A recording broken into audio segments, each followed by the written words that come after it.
Breaking news! Kahilingang interim release ni FPRRD tuluyang ibinasura ng International Criminal Court o ICC Appeals Chamber.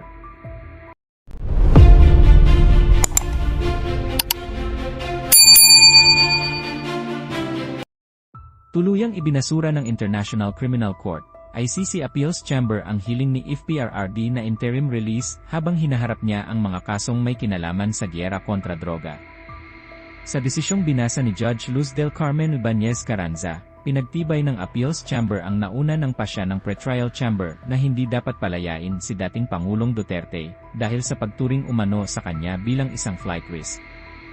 Matatanda ang hinuli at isinuko si FPRRD sa ICC noong Marso ng Administrasyong Marcos Jr. upang sagutin ang mga paratang ng crimes against humanity, kaugnay ng anilay libo-libong napatay sa operasyon ng drug war. Patuloy namang iginigiit ng kampo ng dating Pangulo na unlawful o labag sa batas ang pagkakaaresto sa dating presidente. At kung kayo naman ang tatanungin mga kababayan, ano kaya ang inyong reaksyon at komento sa balitang ito?